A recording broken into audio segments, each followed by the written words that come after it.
আমরা কিন্তু 1 মিনিটে এই ইনফিনিটিভ ভার্বগুলো একটি চিঠির অর্থাৎ প্রেম নিবেদনের মাধ্যমে শিখে যাব।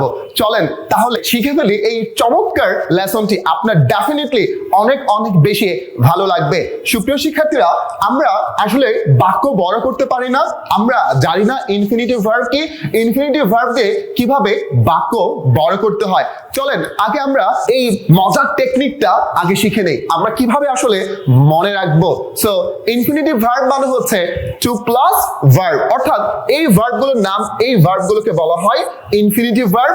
এরপরে যখন দ্বিতীয় ভার্ব আসবে সেটা হচ্ছে টু প্লাস ভার্ব। এইগুলো চলেন একটু মজার ছলে শিখে নেই। সুপ্রিয় শিক্ষার্থীরা, সবাই খুব মনে করে লক্ষ্য রাখবেন। সেটা হচ্ছে, ধরেন আমার জীবনে প্রথম চিঠি আমি যেভাবে লিখেছিলাম। সো আমি তোমাকে প্রতিজ্ঞা করে বলছি, আমি শুধু তোমাকেই চাই, তোমাকে আমার খুব প্রয়োজন, তোমার কাছে একটাই আশা, একটাই প্রত্যাশা, তুমি আমার প্রস্তাবে রাজি হও। আমি সিদ্ধান্ত নিয়েছি তোমার ইচ্ছা অনুসারে সকল চাহিদা পূরণ করব। আমি ভান করে বলছি না, তোমার ইচ্ছা অনুসারে সকল পরিকল্পনার ব্যবস্থা করব। তোমার যোগ্য হওয়ার জন্য আমি চেষ্টা করব, শুধু চেষ্টা না, মনে প্রাণে চেষ্টা করব। আমি দ্বিধান্বিত নই, আমি যত্ন সহকারে শিখব। আমি বিশ্বাস করি আমি ব্যর্থ হব না। আমার মনে হয় তুমি আমাকে কখনো ভুলে যাবে না এবং অস্বীকার করবে না। তুমি আমার জন্য অপেক্ষা করবে, তোমার প্রিয় ডট ডট ডট। এই যে যে কথাগুলো বললাম, সত্যিকার অর্থে এই যে একটা চিঠি বললাম, এই চিঠি অনুসারে কিন্তু আপনি মনে রাখতে পারবেন। সো এই টোটাল যে ভার্বগুলো আছে, সেই ভার্বগুলো কিভাবে আমরা, এই যে আমরা বললাম এই ভার্বের পরে যখন দ্বিতীয় ভার্ব আসবে সেটা হচ্ছে টু প্লাস ভার্ব হবে। যেমন খেয়াল রাখেন, আমি বললাম আমি চাই, আই ওয়ান্ট, আমি চাই, আই ওয়ান্ট, এটা হচ্ছে ইনফিনিটিভ ভার্ব। কি ভার্ব? Infinitive verb. এরপরে যখন দ্বিতীয় ভার্ব হবে সেটা হচ্ছে টু প্লাস ভার্ব হবে। আই ওয়ান্ট, আমি চাই যেতে, তাহলে ইংলিশ কি হবে? To go. এই দেখেন, এই ইনফিনিটিভ ভার্বের পরে যখন দ্বিতীয় ভার্ব আসলো সেটা টু প্লাস ভার্ব হলো। এই টু অর্থ দেয় তে। কি অর্থ দেয়? তে। তাহলে আই ওয়ান্ট, আমি চাই, টু গো, যেতে। চলেন এখন বিস্তারিত জেনে নেই। আপনার ভিডিওটি চমৎকার, আপনার জীবনের সেরা একটা ক্লাস হতে যাচ্ছে ইনশাআল্লাহ। ওকে, তাহলে আমরা যে বিষয়টা আমরা জেনে নিলাম, এই ভার্বগুলোর পরে যখন দ্বিতীয় কোনো ভার্ব আসবে সেই ভার্বটা হবে কি? To plus verb. কি হবে? To plus verb. চলেন এখন দেখা যাক আমরা কিভাবে বাক্য বড় করব এই টু প্লাস ভার্ব বসিয়ে। সো খেয়াল রাখতে হবে, এই টু অর্থ দেয় তে। কি অর্থ দিবে? তে। এই টু অর্থ দেয় তে। এই টু এর পরে হচ্ছে ভার্ব ওয়ান বসে।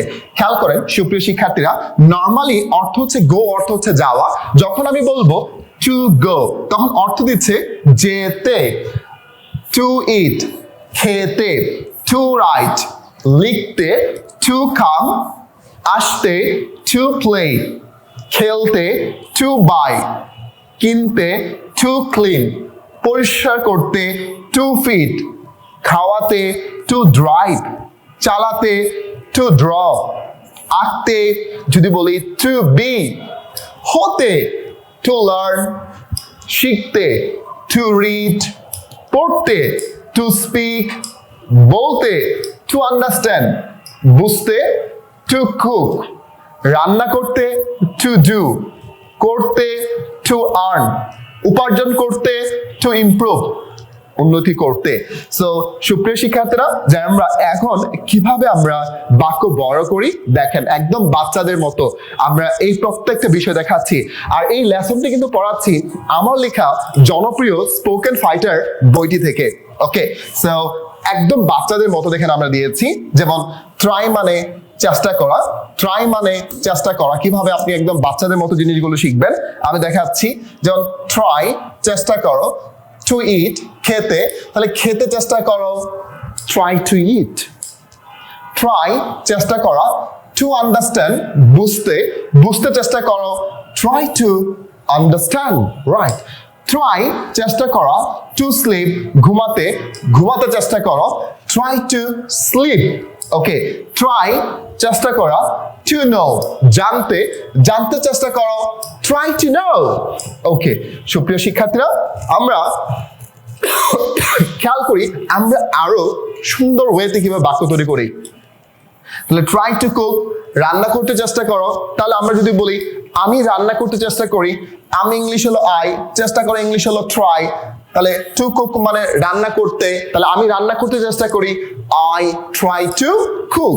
খেয়াল করেন সুপ্রিয় শিক্ষার্থীরা, আমরা বললাম ট্রাই টু লার্ন, শিখতে চেষ্টা করা, আমি শিখতে চেষ্টা করি, I try to learn. To try to come, আসতে চেষ্টা করা, যদি বলি আমি আসতে চেষ্টা করব, future indefinite tense, I will try, আমি চেষ্টা করব, টু কাম আসতে, তাহলে I will try to come, আমি আসতে চেষ্টা করব। ট্রাই টু গো, যেতে চেষ্টা করা। সো আমি যদি বলি আমি যেতে চেষ্টা করেছিলাম, পাস্ট ইনডিফিনিট টেন্সে যখন আপনি বলবেন আই ট্রাইড, আমি চেষ্টা করেছিলাম, টু গো যেতে, আই ট্রাইড টু গো, আমি যেতে চেষ্টা করেছিলাম। ট্রাই টু ফিড, খাওয়াতে চেষ্টা করা, আর আমরা অনেক সময় বলি আমি খাওয়াতে চেষ্টা করতেছি, হ্যাঁ। সো আই এম ট্রাইং, আমি চেষ্টা করছি। টু ফিড মানে খাওয়াতে, নিজের না অন্যকে খাওয়াতে, I am trying to feed, আমি খাওয়াতে চেষ্টা করছি। সো ট্রাই টু প্র্যাকটিস, চর্চা আর চেষ্টা করা। সো আই হ্যাভ ট্রাইড, আমি চেষ্টা করেছি, টু প্র্যাকটিস ইংলিশ, আমি ইংরেজি চর্চা করার চেষ্টা করেছি। সো এইভাবে কিন্তু আপনি হাজারো হাজারো বড় বড় বাক্য তৈরি করতে পারবেন শুধুমাত্র টু প্লাস ভার্বের ব্যবহারের মাধ্যমে। সুপ্রিয় শিক্ষার্থীরা, আপনাদের ক্লাসটা কেমন লাগছে ডেফিনেটলি আমাদেরকে কমেন্ট করে জানাবেন। সো আমরা আরো কিছু আপনাদের সুবিধার্থে আমরা প্র্যাকটিস করাচ্ছি, আমাদের সাথে থাকবেন এবং মন্তব্য করে জানাবেন আমাদের ক্লাসগুলো আপনাদের কেমন লাগছে, এবং এই ধরনের লেসনগুলো আমরা আপনাদেরকে প্রতিনিয়ত দেওয়ার চেষ্টা করছি। আই ওয়ান্ট, আমি চাই, টু ডু করতে, দাও ওয়ার কাজটি, আমি কাজটি করতে চাই। আমি ফুটবল খেলতে চাই, আই ওয়ান্ট, আমি চাই, টু প্লে খেলতে ফুটবল। তাহলে ইংলিশ কি হলো? I want to play football। এই I want কে কিন্তু আমরা বলতে পারি I wanna play football, আমি ফুটবল খেলতে চাই।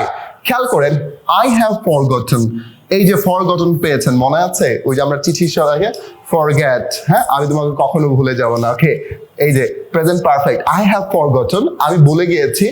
To take medicine today, আমি আজ ঔষধ খেতে ভুলে গিয়েছি। I go to শহীদ মিনার, আমি শহীদ মিনারে যাই।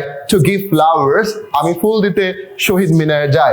I want, আমি চাই, to speak বলতে ইংলিশ ফ্লুয়েন্টলি, আমি সাবলীলভাবে ইংরেজিতে কথা বলতে চাই।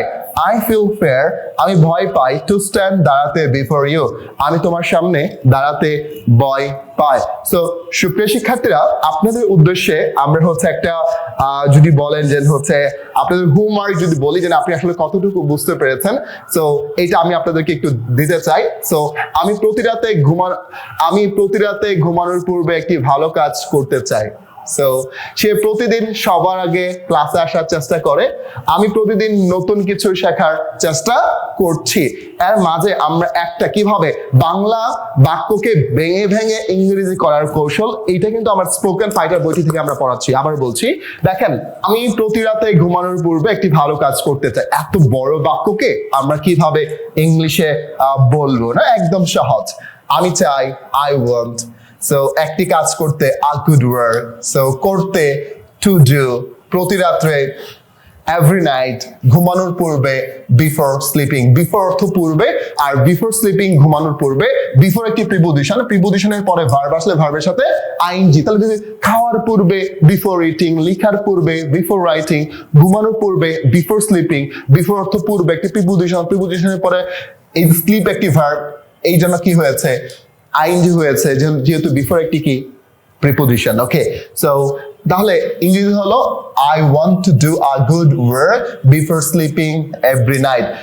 প্রতি রাতে ঘুমানোর পূর্বে আমি একটি ভালো কাজ করতে চাই। সো সুপ্রিয় শিক্ষার্থীরা, আমি আশা করি আপনারা অনেক বেশি বেশি উপকৃত হবেন যখন আমাদের লেসনগুলো এভাবে দেখবেন, এবং আমি আপনাদের জন্য একটি হোমওয়ার্ক দিয়ে দিচ্ছি, আপনারা এইটা একটু বাসায় করবেন। সেটা হলো এই যে এটা, আমি প্রতিদিন